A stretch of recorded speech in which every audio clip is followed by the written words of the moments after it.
Imagine for a moment a yellow telephone on a yellow table under which a man in yellow cowers. Next to him is his loyal companion, a yellow dog. They are all in a yellow room, sunny and bright and slightly golden.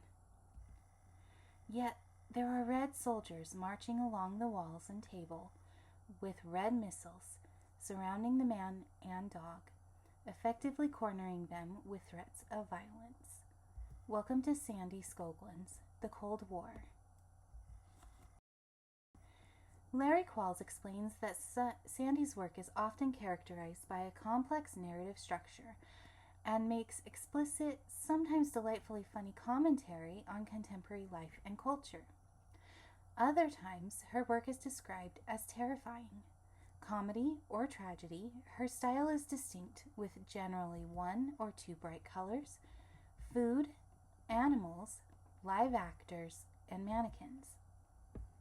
While her work often takes us through the uncanny valley, it should be noted that her installations and our discomfort are not meant to be permanent. She is mainly a photography-based artist when it comes to presenting her work, though occasionally her installation theater will appear for an in-person experience.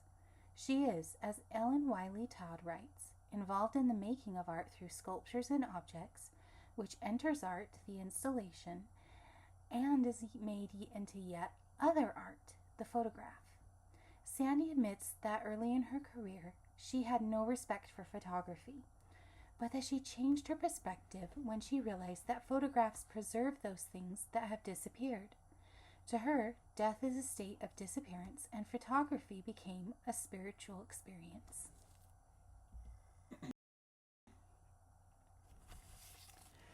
Sandy began her career photographing food commercially, so it is no surprise that she would use food in her installations. In The Cocktail Party from 1992, Skoglund creates a neon orange commentary on social class and how classes relate to food. The cheese puffs cover everything except the skin of the live model actors. Though looking at this guy, the snacks look like they're starting to creep uncomfortably up onto his skin. And every live actor is watching him. Will he be consumed and lose all individually for the sake of fitting in? The seemingly cheap junk food is obviously all the rage at this party. Even the furniture is taking part in being socially acceptable, where nothing stands out on its own. She admits that orange is not traditionally a high-class color, nor are cheese puffs a healthy food choice in a calorie-conscious society. But that is what makes this piece successful and interesting to the viewer. The fact that the people aren't consuming the food, but it is consuming them, individually doesn't exist unless it doesn't conform to social standards, and then it is not welcome.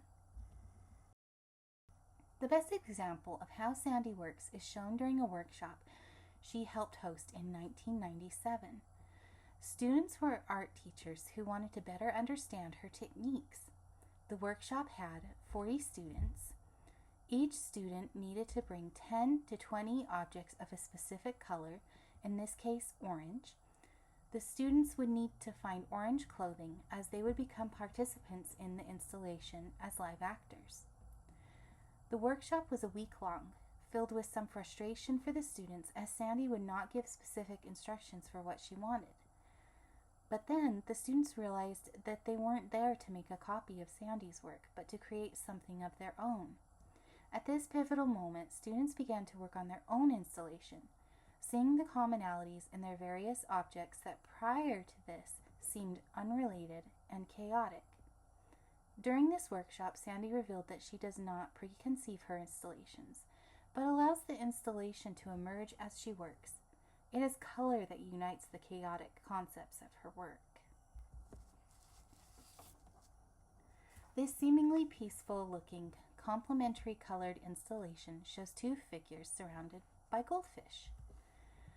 Her ethereal goldfish coexist as though they are in another dimension, swimming interactively throughout the same stage as the live actors. As the title suggests, the goldfish are not passive participants in this piece. They are there for revenge. But what kind of revenge would goldfish be taking? They don't seem to be posed in a threatening nor an attacking way. Are the fish in this sitting model's imagination? Or are they real and preventing him from sleeping? We may not know for certain, but one of the charms of her work is that there can be multiple interpretations found in a single piece. Her handling of serious topics is what makes her art engaging. In Radioactive Cats from 1980, we see a couple in their home after the devastation of a radioactive bomb, overrun by toxic green cats. These elderly people seem generally unbothered by the presence of these neon felines and their environment, despite the destruction being caused around them. Sandy disrupts an ordinary environment with the unordinary. She says, "I try to stay in touch with reality and at the same time try and interfere with it." End of quote. Does this raise the question of what toxic things, food, environment, behaviors we allow in our lives that we just accept and live with for as long as we can? These self-reflective questions are what make Miss Skoglund's art fascinating. The ability to not outright tell us what she is trying to say, yet gets the viewer to question what we see and why we're seeing it. In a juxtaposition to the previous piece, Cats in Paris are done with the same radioactive green, yet they do not seem as menacing as before. Cats in Paris show a city that is actively being built, as can be seen in the background cranes and use of temporary fencing closer to us. Therefore, are the cats taking on the role of warning, since the cats are pointing at a muddy substance the man is walking in without touching it themselves? In this case, the green cats do not seem to represent the same ideas as the cats in Radioactive Cats. And finally, let's return to the Cold War. This is the piece that first intrigued me to study her work. Every time I've looked at it, I've noticed new things. And every time I'm left with more questions. For example, how much of this piece is influenced by the historical Cold War between Russia and the United States?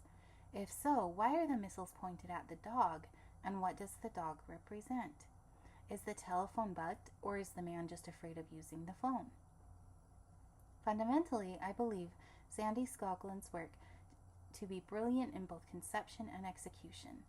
I keep thinking about this piece and ultimately how it connects to me.